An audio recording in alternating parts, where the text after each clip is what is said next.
how to drive the e-bike rickshaw with the additional seat attachment. Stick around.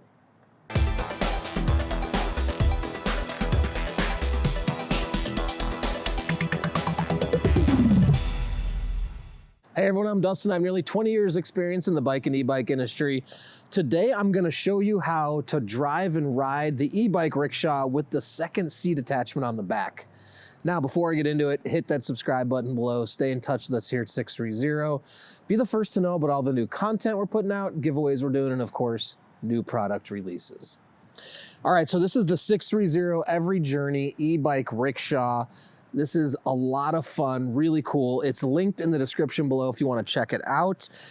So the e-bike rickshaw comes standard with this seat, but you can now also attach an additional seat with the hitch attachment, and you can also attach an additional cargo basket back there as well in place of the seat. Now, getting used to this might be challenging for some people, and I'm gonna walk you through how to ride it, how it feels, and what to do. Now, first and foremost, I really like having the mirrors on here.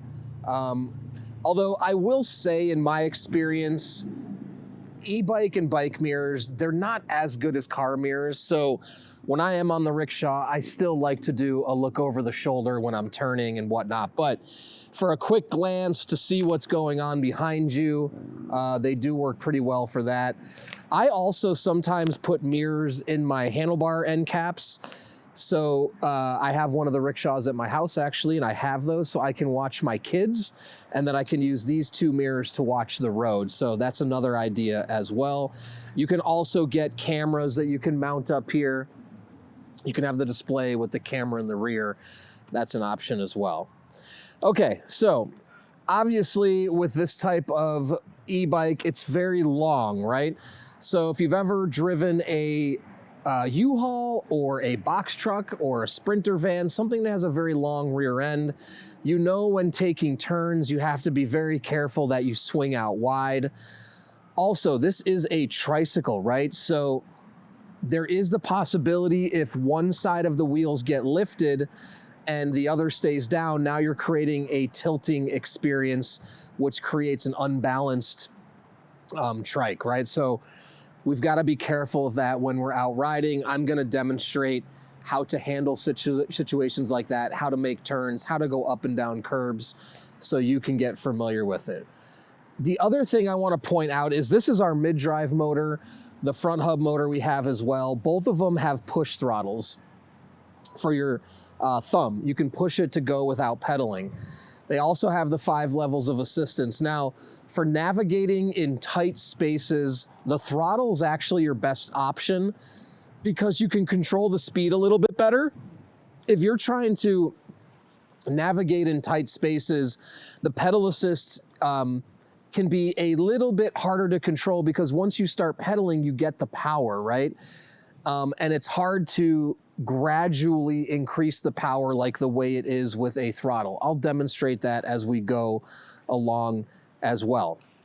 Now, the other thing I want to point out is if you've never ridden a tricycle, they are much different than a two-wheel bike. So if you're getting on a trike for the first time, you're going to feel like the handlebars are pulling in any given direction.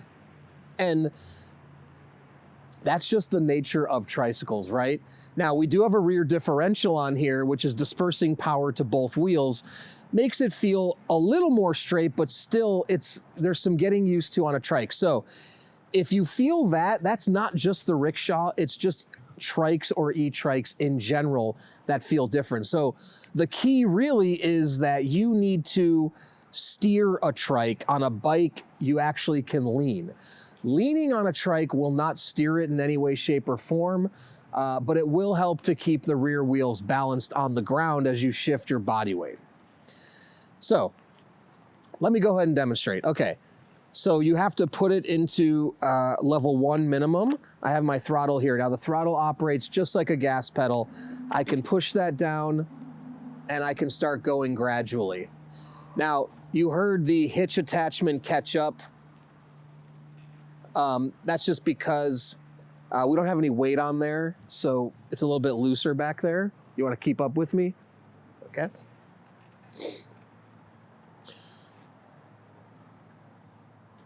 little closer. All right. Okay, so now we have our brakes as well. So anytime you pull the brakes, you're gonna cut the motor out, okay? So you can just wanna hit that throttle, and now you can see I can get a nice gradual pace going.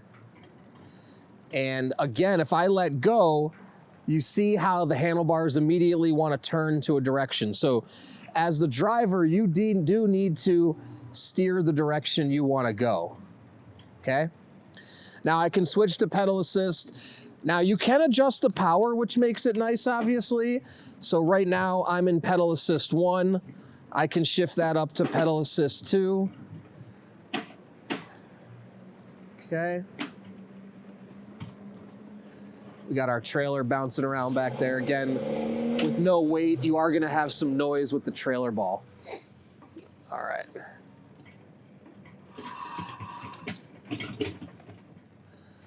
Okay, now, while we're here, I want to point this out as well. Going on sidewalks with the rickshaw can be dangerous if not executed correctly. When you look, I'm going to back up here. You can stay there.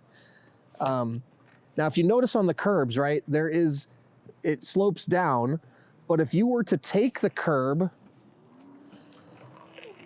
right here on the flat part with your front wheel, but your rear wheels were to hit the elevated portion of the curb, you have the possibility of tipping and leaning. So you need to make sure anytime you're gonna go on and off a curb, especially if you have the trailer in the back, that the entirety of your wheels are entering at the flattest part, okay?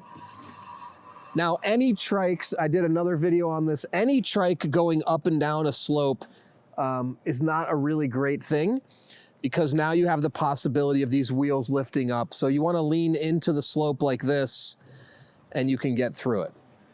Now, the other thing I wanna point out is you can see driving this on the sidewalk is really not ideal. You're taking up the entire sidewalk, and if you encounter obstacles or other things, there's a risk. So now I want to point this out as well. You can't focus on your front tire. You have to remember you have this big rear end, right? Because if you start to cut this turn and now these wheels want to come off the elevated portion of the curb, you're going to get all the weight of this trailer going down and possibly tip you over. So you got to come out, make sure those wheels are past, then you can utilize the dip, okay? Now we've got a nice big area here to do that, but let's circle around. Okay, and again, right here, you want to make sure you come on.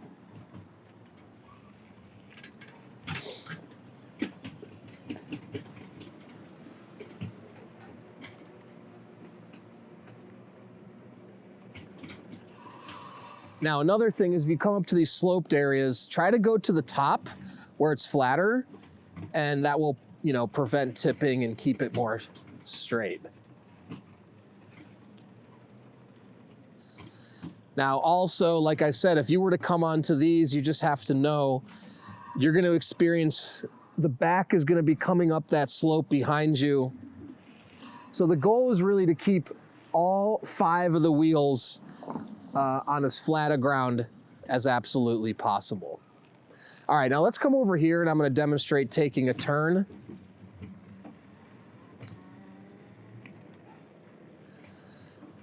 All right, so oftentimes also I see a lot of first-time e-trike riders. They're used to, on a 2-wheel bike, you can come around these curves and again, just follow your front wheel, right? So if you were to follow your front wheel and not pay attention, you can see right here, this wheel's already gonna hit the curb, at which point I'm gonna hit, and most likely we are gonna tip over if that happens. So again, let me go backwards here.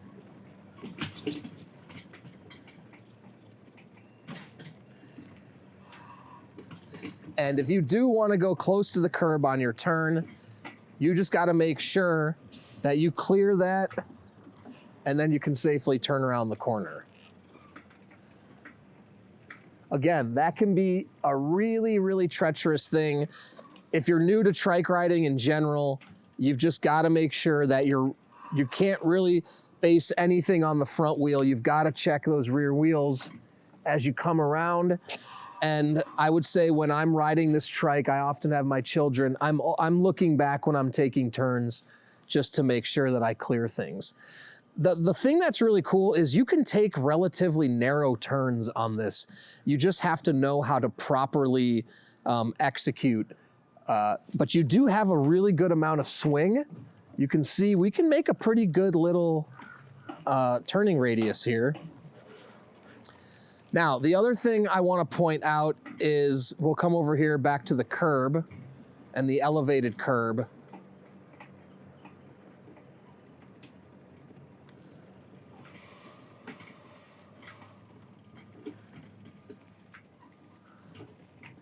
Okay, you can come over here.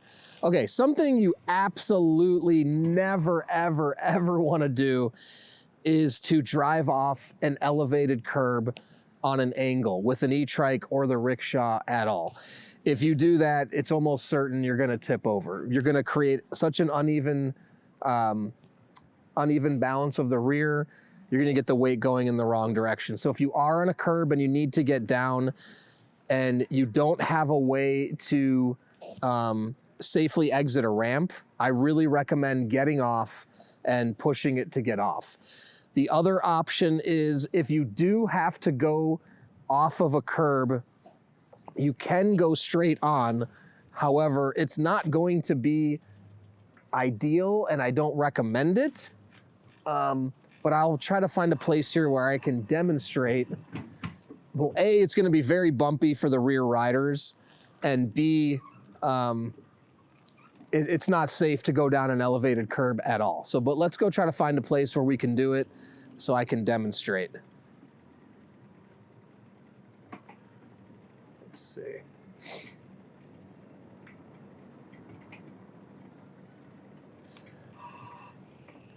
So while we're riding as well, I'll just talk about, you can utilize the pedal assist. I have it in 5th gear right now. I have it in pedal assist 2. Without passengers, you can have it in low assistance. Even with passengers, if you're on flat ground, you can run it in pedal assist 4, or you can just do the throttle and take a break. Totally up to you.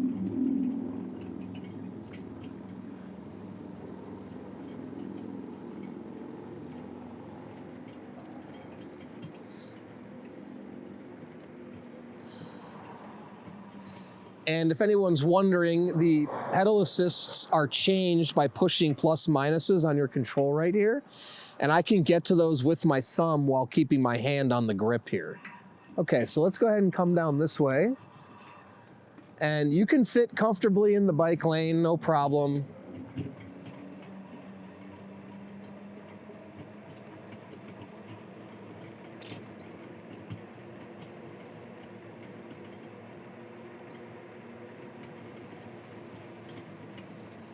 And again, here we are, we're coming into a turn.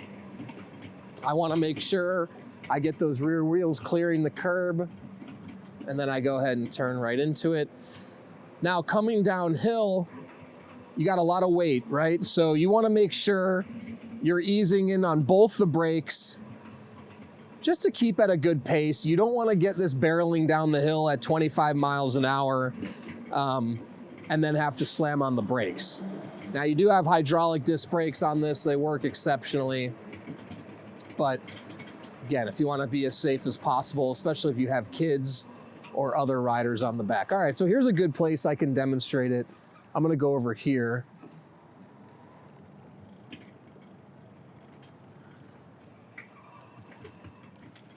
Now again, this is anything but advisable, but for the sake of a demo, I'm going to show you. So coming down on an angle, I don't even want to do it, but I'll show you. If I come down straight, Okay. Now again, this is gonna be a big dip for the riders in the back there. So not ideal, but in terms of stability, you could do it if you hit it straight on. But again, coming down an elevated curb like that, I just do not recommend it at all. All right, so now we got a hill to go back up, which is great. I'll demonstrate that for you as well. Now, I can't kid you about it. Going up hills with riders on the back is not going to be easy. So going up the hill, generally you're not going to be able to use the throttle. It's not going to be able to give you the kind of power output you need. So I have it in level 5 pedal assist, and I can easily just pedal and get up the hill. The other thing too is on your gears here, if you shift it into your lowest gear, gear 1, that'll make it even easier to pedal up the hill. Now it might be slower, but it'll be less strain on your legs. I have it in gear 5, kind of a happy medium between keeping up a good pace and making it easy on me.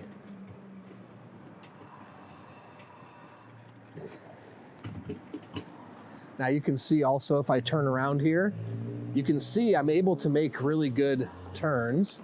Wanted to let that guy go. And let's go ahead and continue on. Now this is a little bit less of a grade, so I'll go ahead and do throttle. Now you also see here the slope. I like to stay out of the curb area on the bike lanes. So I'm doing just throttle only, and we are flying up the hill, no problem with just the throttle.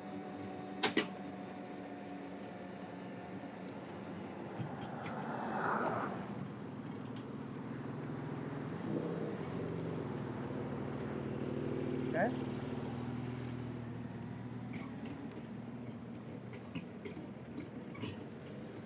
Now again, if you're I'm gonna just quickly enter onto this curb. Make sure you come on. You wanna make sure those rear wheels clear the curb, and then you can safely come on. If I'm gonna come down, make sure your wheels safely come down and you stay balanced.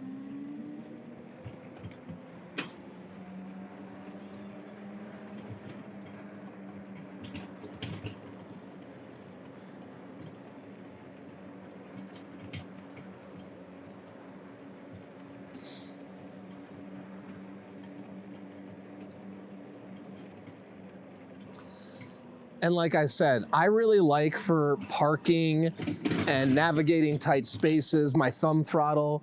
As you get used to that, you really can have good control over the speed. Now, it may take getting used to, right? It's something you have to get a feel for, just like a gas pedal or brakes in a car. Every car is a little bit different. And if you've never used a thumb throttle before, just a little bit of an adjustment. But over time, you'll get a feel for it, how much you need to press or not press with your thumb. And like I said, it just gets easier as you get more used to it. I'm gonna make a little U-turn right here.